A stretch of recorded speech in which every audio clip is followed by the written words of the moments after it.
You kind of lucked out in terms of Jackson from that point of view, though. Yes, he cannot finish to save his life half the time. Let's be real, but Yeah, see, his purple patch came in the first part of the season, right? yeah, So the second part basically showed what is what.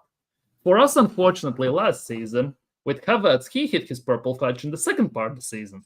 Well, not the last, but season before that, which oh yeah, basically yeah. meant we just most likely would not go for a striker at the end of the day. But Which you will know, sorry, lad. Sorry, Robo. You know, I don't know if you heard of this before, but you know when you got Havertz, have you ever had Chelsea fans tell you when he will and when he won't score? no. So there's something called the March Madness because he scores goals in March, which you just said, yeah, he scores in the latter part of the season. So Yeah. he has this thing where he scores and then he just goes quiet. And this is why his numbers have always been around this 10, 12, and whatever like numbers that he had. And he could never really be that striker that we needed. So, and everyone, this is what we knew that, okay, cool. Maybe if you can fix those parts where he doesn't score goals in those periods, maybe the Havertz thing would work out. This is what we said when you got him.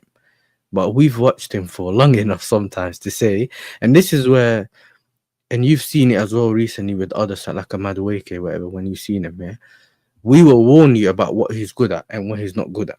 Then there's a certain part of the fan base that will say, you lot are just hating, you're annoyed that we took your player, blah, blah, blah.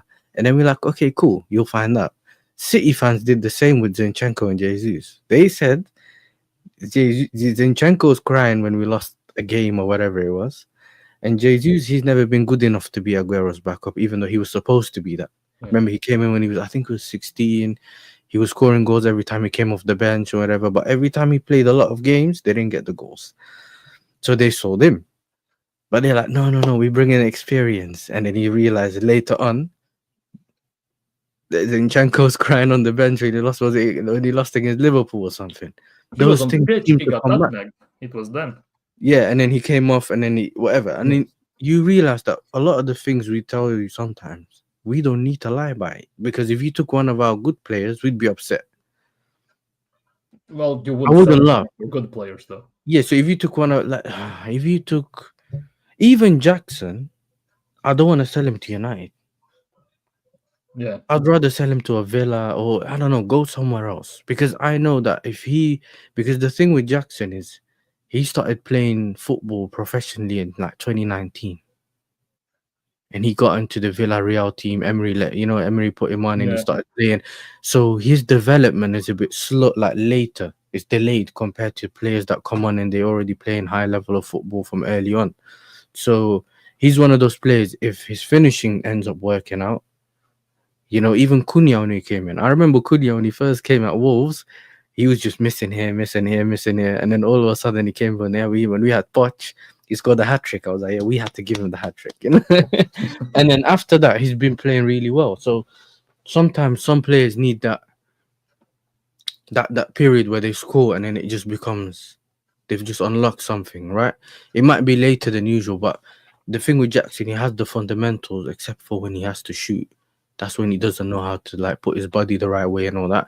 But he has everything else because if he didn't, we wouldn't be playing in that way we did last season, right? In terms of he remember that one of the Arsenal games when he was running past Saliba and all that. Remember, he had that period where he was running the channels and whatever at the time. So he has everything else. It's just that we cannot rely on him as a main player.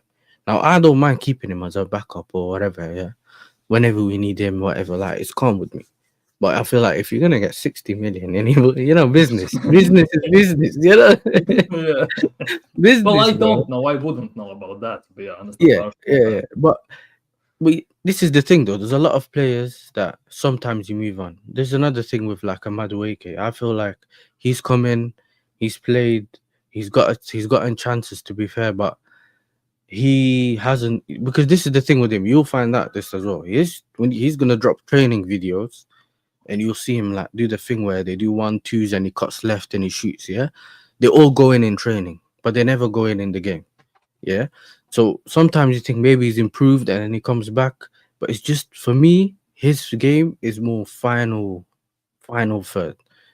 That's his problem in terms of he doesn't make that decision quick. So okay, let's go to like a Saka. Usually when he cuts in, he shoots. Right? He doesn't do the like sometimes he does fake shot, but sometimes if it doesn't work out, it happens, but it's not every single time. With Madueke, it seems to be almost every single time, or he makes the wrong decision, or he holds on to the ball too long. Like you get it, it's all final decision stuff, yeah. Yeah. And I feel like those are things that can be ironed out because the way he plays his game is more he takes his man on every single time, right?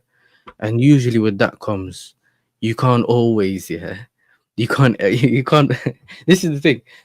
It's usually a low success rate. There's not a lot of players that take their man on every single time and keep the ball.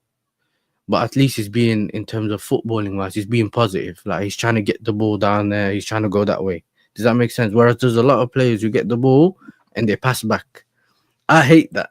Well, I that's hate when all our winners get team the what is ball. doing, basically. They get the ball and pass it back half the time. Yeah, and then but what they rely on usually is to pass it back, and then they can make that run, and then they get the ball over the top, Yeah. right? Which is a lot what Saka gets a lot. But you want your winger to kind of be a bit more, especially if you play low blocks. Yeah, you don't want him to just keep going back, because those are the risks you want to take.